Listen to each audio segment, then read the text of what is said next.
We're not moving. We found another purpose for a Home Depot moving box. And that is, we're making an oven out of it. Hey, this is a special video showing how Rick made an oven out of a cardboard box, and we actually cooked our Thanksgiving dinner in there. Hey Rick, what you doing? Today we are building an oven. We're going to cook a turkey in a oven made from a cardboard box. That way we can keep the oven in the house freed up for baking pies and heating the bread rolls and the dinner rolls. And so this is new to me. I've never seen this, so this is fascinating. It comes in handy, and the odd thing about it is you think that cardboard would catch fire, but the reality of it is it gets hot enough inside this cardboard box to cook a turkey as fast as what you could cook it in your oven at home, or darn close to it. Very, very little attention needed. The heat is surprisingly relatively consistent throughout the cooking time. So we lucked out with the weather. It's not too bad. So the plan is you're making this oven today? I'm going to build the box today so we don't have to deal with it tomorrow. Kick back and probably watch the Thanksgiving Day parade in the morning, and then you know, somewhere take a break during the parade about maybe 11 o'clock and 10:30, get the charcoal going, and go ahead and put the turkey in the oven. Do you need any certain equipment or anything? Well, you know, it depends on how fancy you want to get and what you can get already made to size. In the past, I've gone to U-Haul stores and bought their box that they call a dish carton. And the dish cartons, of course, have the separators that you can buy to put in. I don't need that. I would just buy the dish carton box because it was a decent size. As it was, Home Depot was the closest to the house, so I went there, and they had a box that was a little, actually a tad bigger than what I would have liked, but not that much.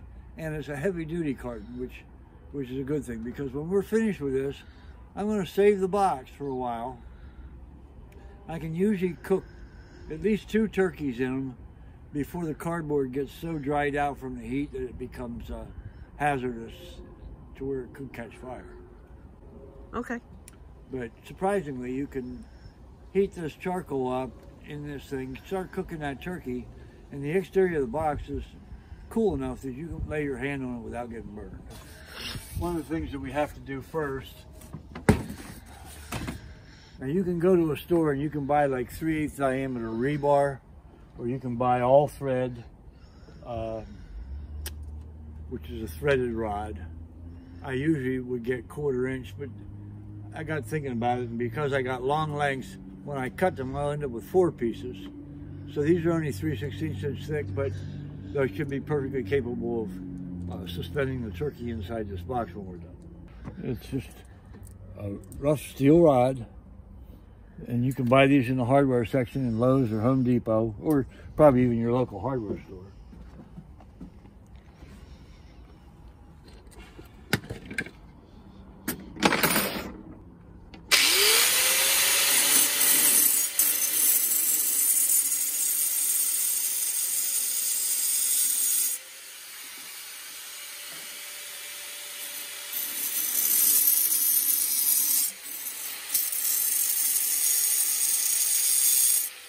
Cut them in half.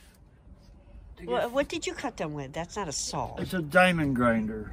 Okay. You could use a hacksaw to cut them, or if you have a bolt cutter, you could use that. This particular box, when it's put together, will be a 20 inch one way and 24 the other side. So I'm going to be putting my rods through the 24 inch side so that they're going through the 20 inch deep section of the box. That way they'll hang out of the box on either side and not have to worry about them falling.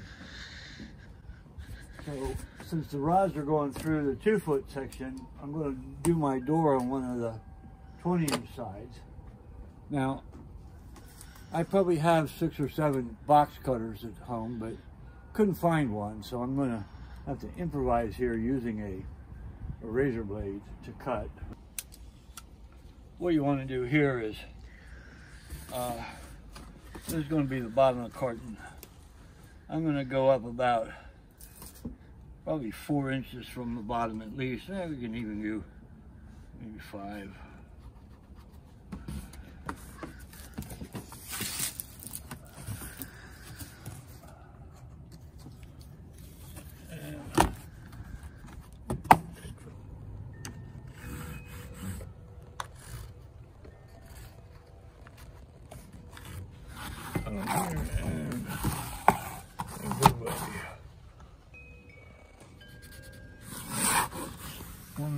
In on this side, this will be our hinge, so I left a little extra width here, going an inch and a half in from the corner.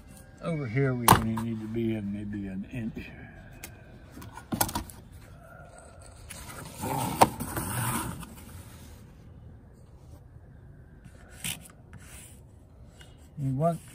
You don't want to cut this all the way out to the corner, because if you do, then this side in the front won't have any strength to it. It's going to want to wobble, bow in and out. But if you leave a little bit of material there to leave a full corner, then the box will remain more rigid. And then we're going to take the top of the door opening and hold it down a few inches from the top, because these doors will leak a little air, and what that does is it keeps the lid of the box, allows some of the heat to escape here, keeps the lid of the box from getting overheated. Or at least I think it does.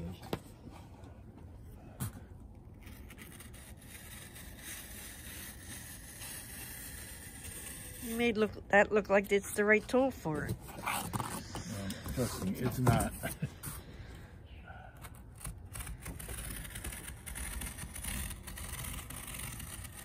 Now I'm intentionally cutting a little bit on the light side, or at least I think I am. That way I'm not cutting through the opposite side of the box and weakening it. Once I open this thing up,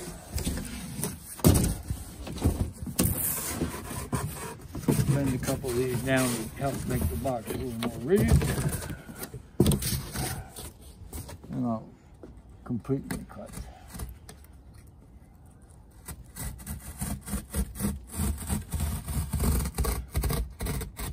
And this is where we do the Julia Child impersonation on Saturday Night Live.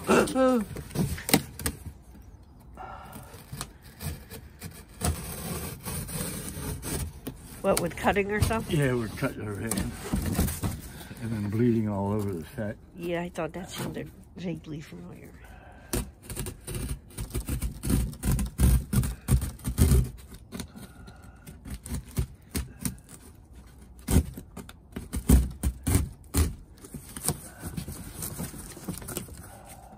Gonna have to let us know in the comments below if you've ever done something like this. And by the way, I've got strep throat, so I'm on antibiotics, but my voice is shot. It's that time of year. So I apologize for my voice. All right. Now the next step is to actually finish making this box into a box.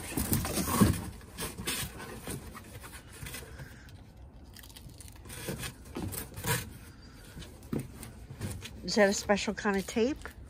Yeah, this is a foil, metal foil tape. I just got this thinking that it will help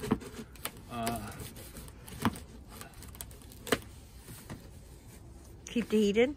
Well, it would help not melt, but unfortunately the tape doesn't really stick. Seem to want to stick, and it could be because it's so cold out here right now, because I think it's only about, in actuality, probably not even 40 degrees out here right now at the present time. But well, that's not good if it's not going to stick. Oh, I have a way of convincing it to stick.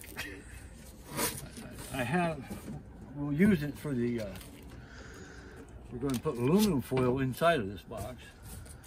And I have spray glue. Oh. To attach the foil. which, if necessary, I can also use on this tape.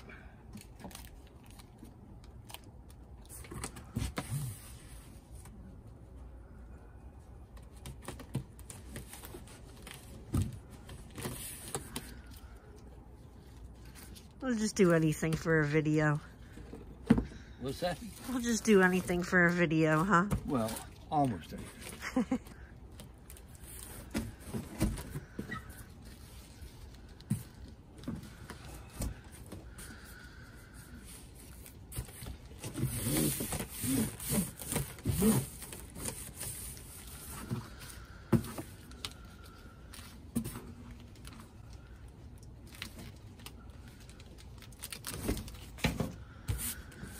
Let's see the spray.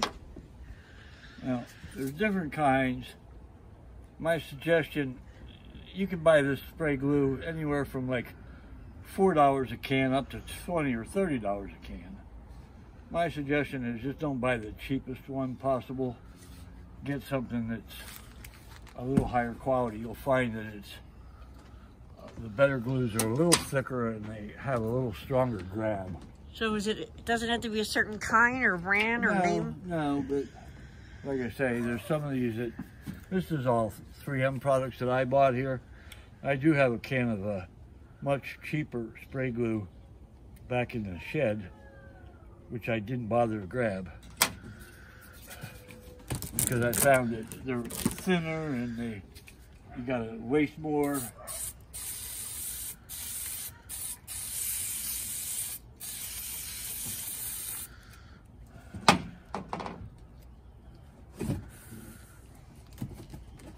And of course, if you're not careful, you could end up gluing yourself to the box, or at the very least, you'll probably end up making your fingers sticky enough that you don't want to pet the cat. But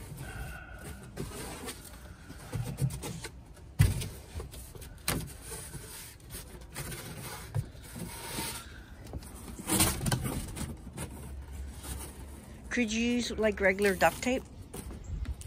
you can. Duct tape, I'm just a little leery of it because I know when it gets really hot, it starts to melt. Oh, okay. Most of it does, anyway. Oh.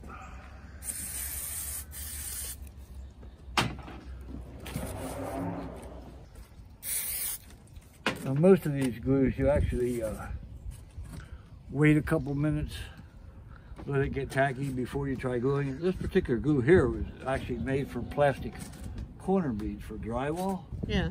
You would spray the wall at the corner, spray the corner bead, and then just stick the bead up, and that way you can install these plastic corner beads for sheetrock without any nails or screws or anything, and it makes for an easier job of spackling them, you know.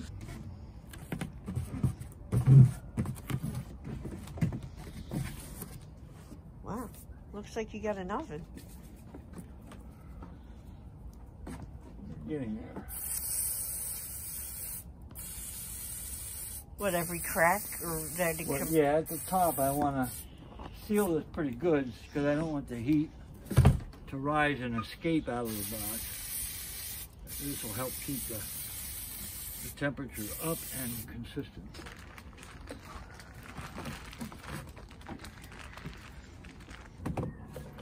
Would he still sewing all that tape in there, or any little crack has to be? I'm just doing this so these flaps stay down. Okay.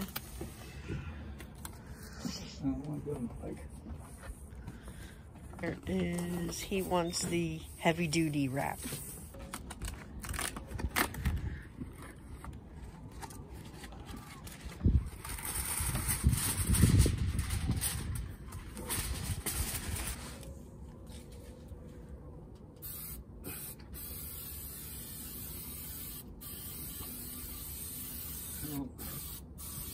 When I start to put the foil in the box, again, I'll put the bottom in first.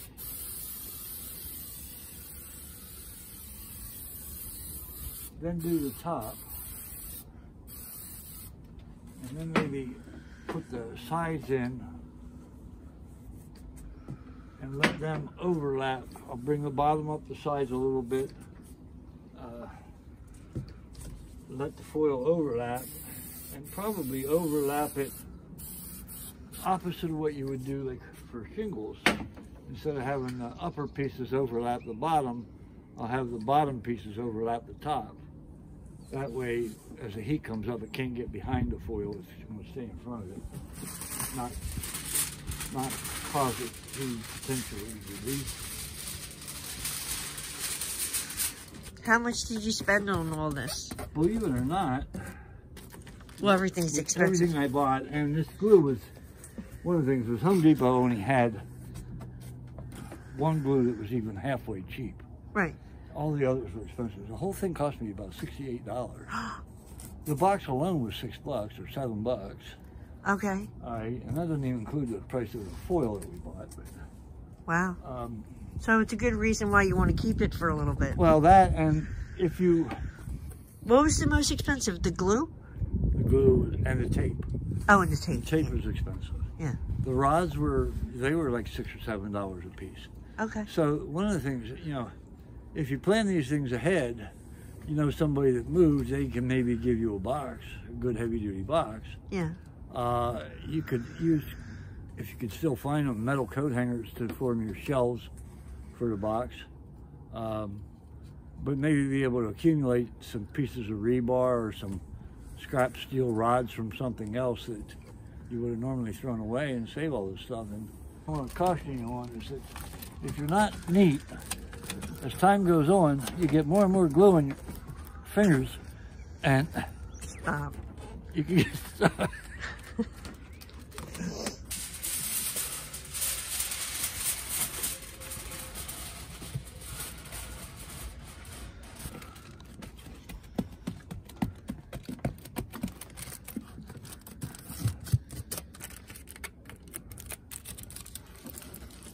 I guess you gotta do the inside of that door too? Yep.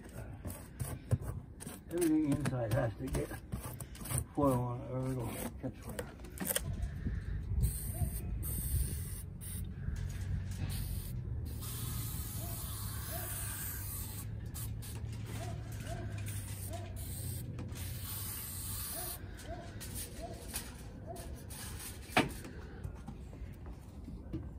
So you just said you want enough foil in there and tape because you don't want it 2/3 of the way done in your box to catch fire. Right. So let me ask you this. We are on our wooden deck. We weren't going to set it down on the deck. We were going to set it up there. But I guess here's my question. What if it were to catch fire? You'll know in plenty of time. The box itself, before it'll ignite, will smolder. Okay. So if you have a squirt bottle with water, you just miss it, you should be fine.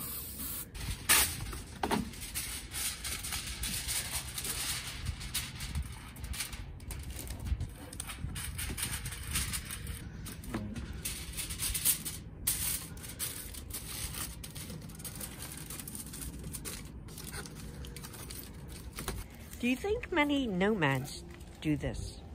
I'm sure there are quite a few. I've just never seen a video on it, but... There are videos on YouTube of people who've done it. I learned this trick, I don't know, probably 20, 25 years ago. Measuring right now, I checked the height of the bricks, the height of the charcoal pan, and the height of the roasting pan, so I'm determining where I'm going to, what elevation to set my rods in here so that I can get everything in and out without struggle. So those bricks are going to go in the bottom. In the bottom, and the pan, charcoal. And the pan will sit on that. And then there's a rack above that with another pan with the turkey in it? Well, yeah, we're going to put these rods in here. 4,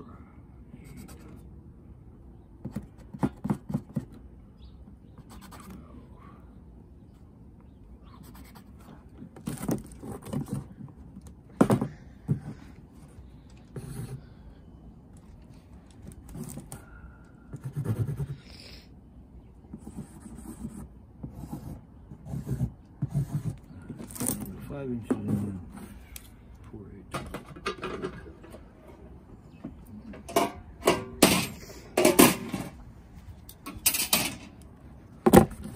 13.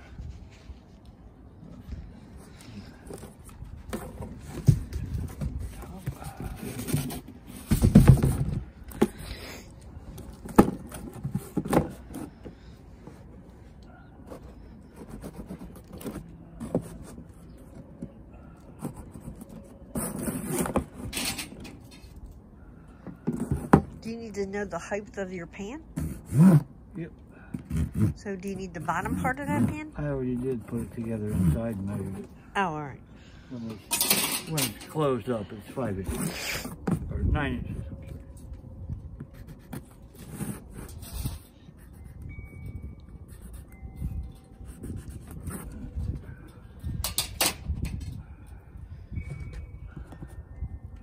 Oh, nothing fancy, just push it through.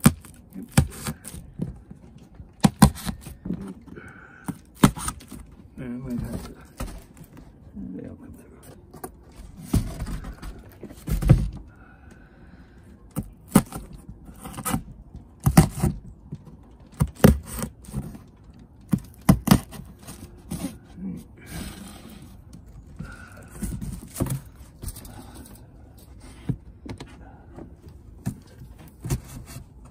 How cool.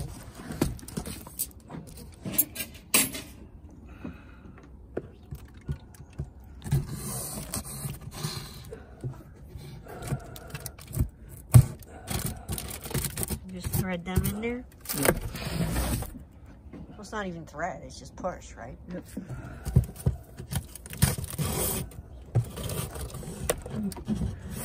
And what I'll do is put a little piece of tape around each of them so they seal up where the cardboard's going to expose.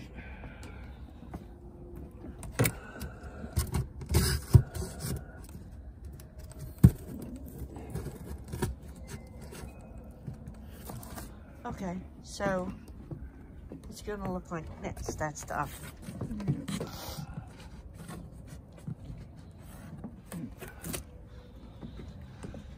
Tray down here.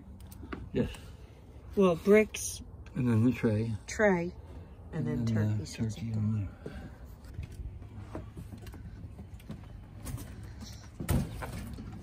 there. Look at that oven.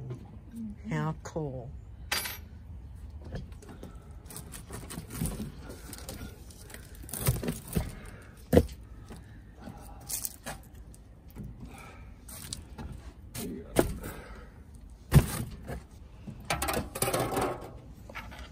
And that is going to be full of charcoal? Yes. Burning. Right. Will these hold the turkey? They should.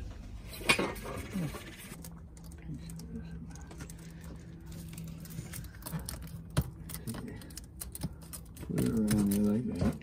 Alright, so it's not so much for the heat leaking out, although it does that too, but it's covering the cardboard so the cardboard does not catch fire. Right.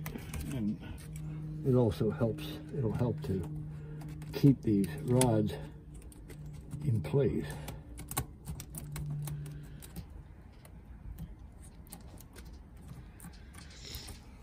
I'd be afraid of all the heat coming out. Well, it will, but you know, charcoal will replace the heat probably almost as readily as what your oven would in the house when you're opening the door. So I think the smart thing to do would be for have an extra thing of charcoal out there sitting in the fire pit. That it? Yeah.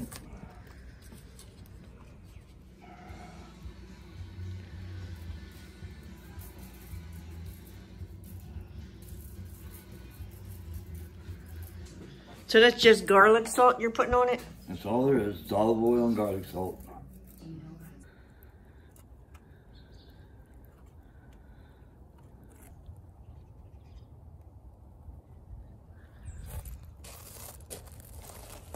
Oh, white. So what do? Wait till that turns white? Yeah, it's got to get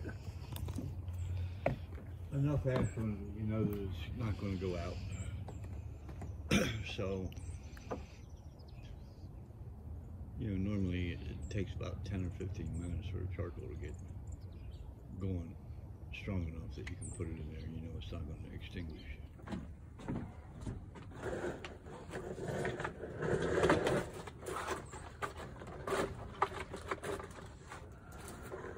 preheat the oven. I still see flames. Is that okay? Yeah.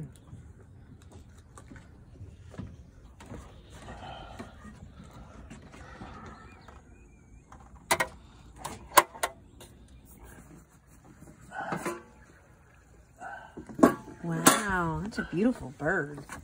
I think it's done because you see the skin just like Yeah, I know. busted in half. Let's take the temperature.